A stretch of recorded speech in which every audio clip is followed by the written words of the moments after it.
الحمد لله رب العالمين وصلى الله على نبينا محمد وعلى آله وأصحابه أجمعين. عن عبد الله بن عمر رضي الله عنهما قال: أقبل علينا رسول الله صلى الله عليه وسلم فقال: يا معشر المهاجرين خمس إذا ابتليتم بهن وأعوذ بالله أن تدركوهن لم تظهر الفاحشة في قوم قط حتى يعلنوا بها إلا فشى فيهم الطاعون والأوجاع التي لم تكن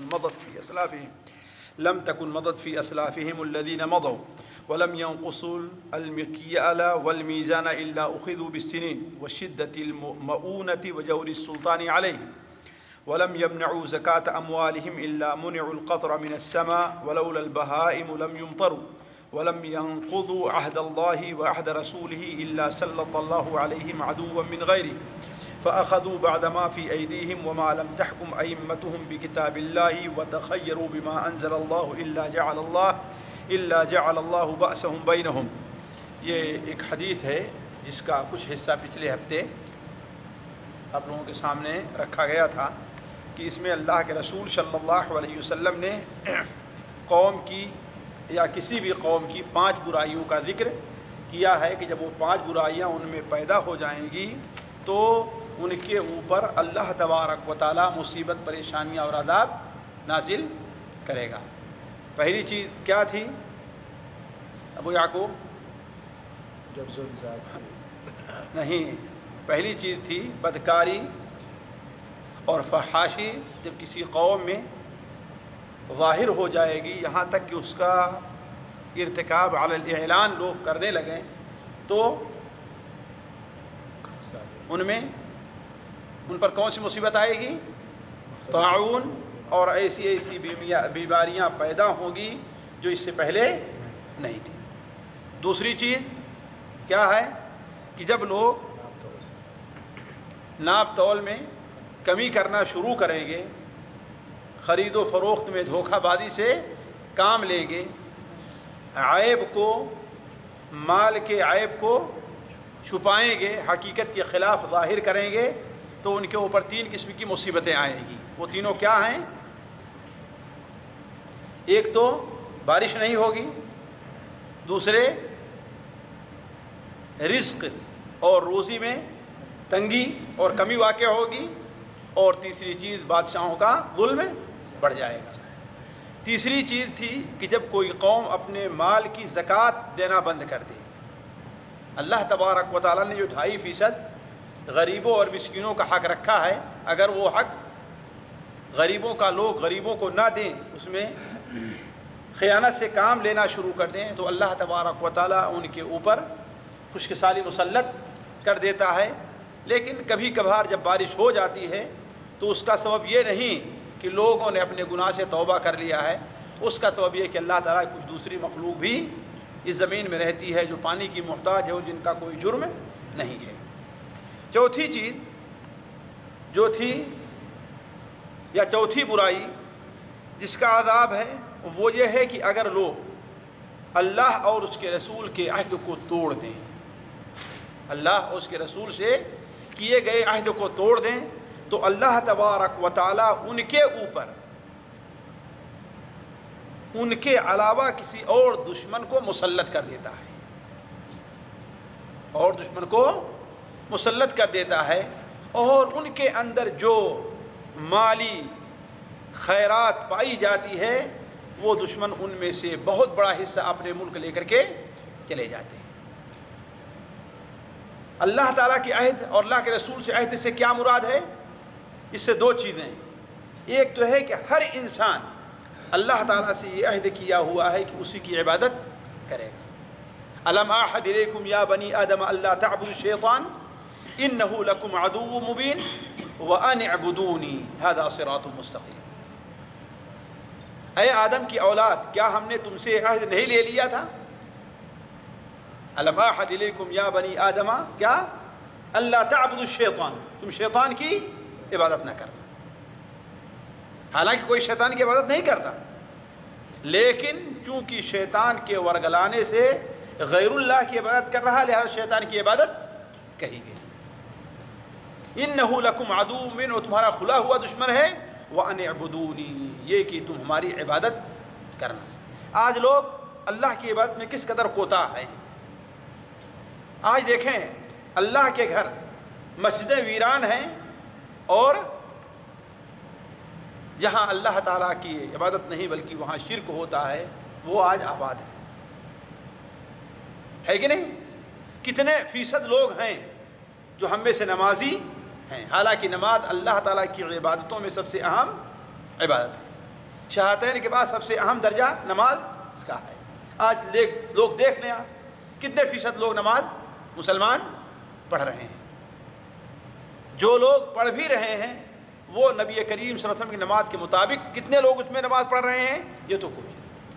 اور اللہ کے رسول صلی اللہ علیہ وسلم کا عہد کیا ہے کہ اللہ کے رسول صلی اللہ علیہ وسلم کو انسان اپنا اسوہ اور اپنا مقتدا مانے۔ آج مسلمانوں کے لیے آئیڈیل کون لوگ بنے ہوئے ہیں؟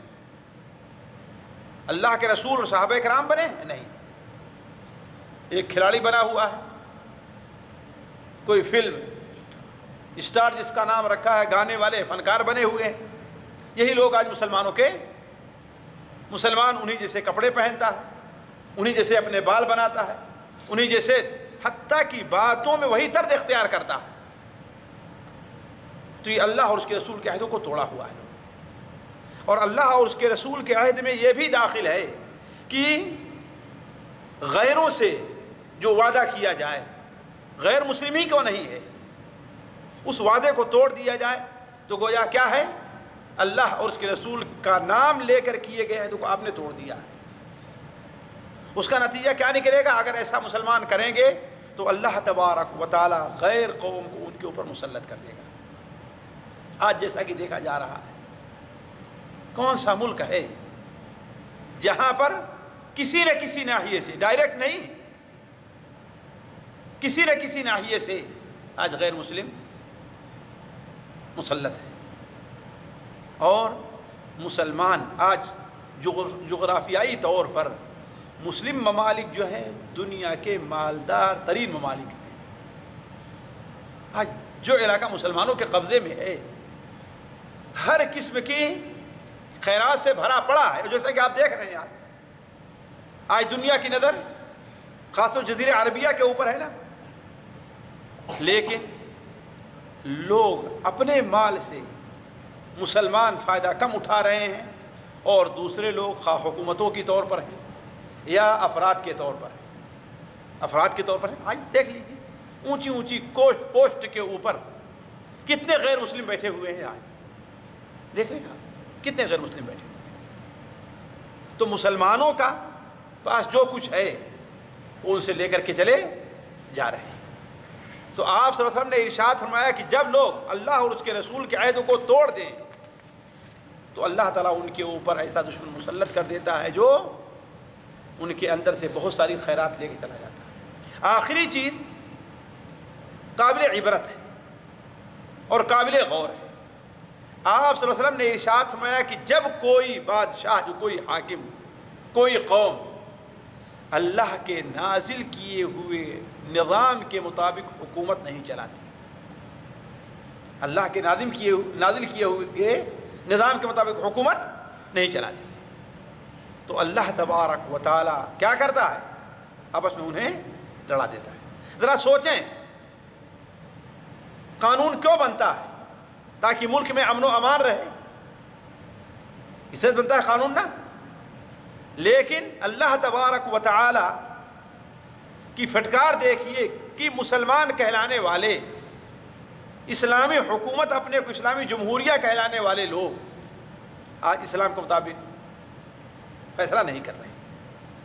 ان کی کورٹوں میں، ان کی کچہریوں میں آپ جا کر کے دیکھیں، کوئی بھی فیصلہ اسلام کے مطابق نہیں ہے۔ اور اگر بعض چیزیں اسلام کے مطابق ہیں بھی تو اس لیے نہیں کہ یہ اسلامی قانون ہے، اس لیے کہ اس میں انہوں نے اپنی مصلحت دیکھی، اپنی مصلحت دیکھی۔ دو چند قانون جسے احوال شخصیہ کہا جاتا ہے یا سول لا کہتے ہیں، آپ کے شادی بیاہ نکاح اور اس سے متعلق رہتا ہے، اس کو لے کر کے اس کے علاوہ جتنے قانون ہیں سارے کے سارے غیر اسلامی۔ حالانکہ اللہ تعالیٰ فرماتا ہے ان الحکم الا للہ، حکم کس کا چلے گا؟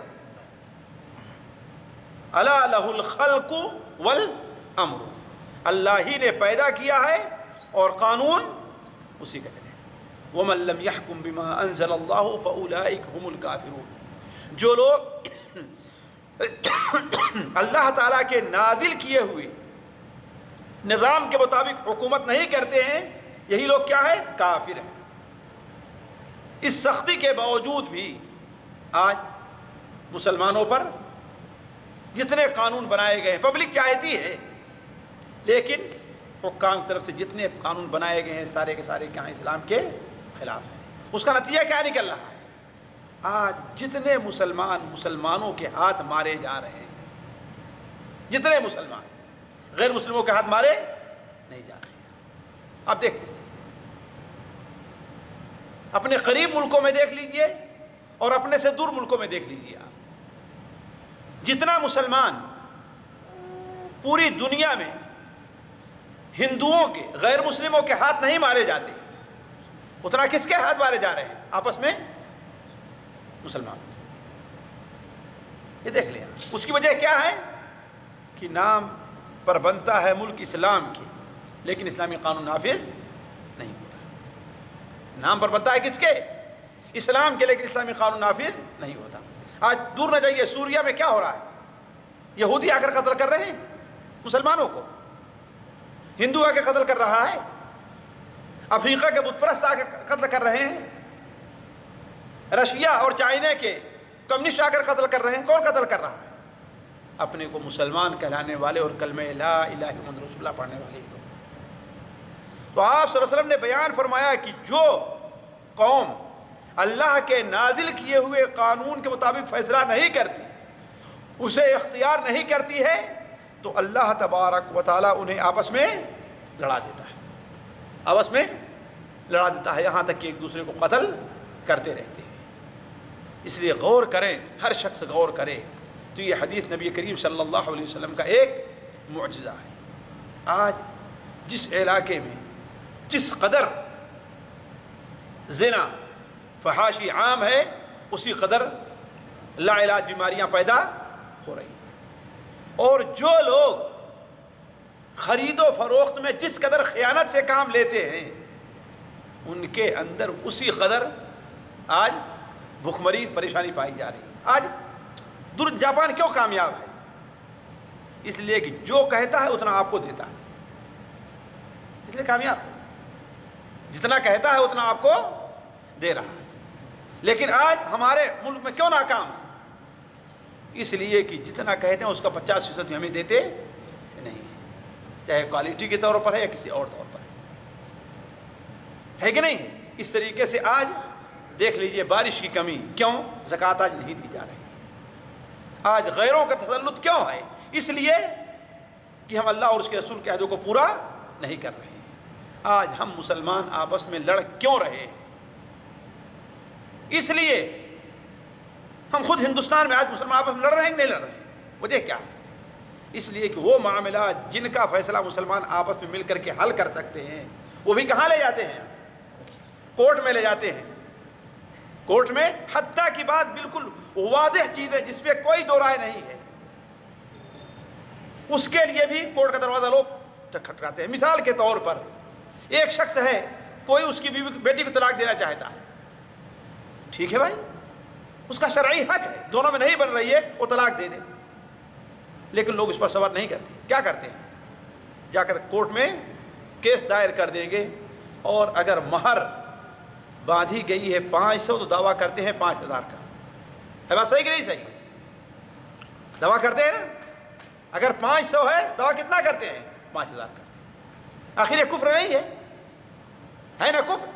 تو عرض کرنے کا مقصد یہ ہے کہ مسلمان آج آپس میں اسی لیے لڑ رہا ہے کہ وہ اللہ کے قانون کی پابندی نہیں کر رہا ہے۔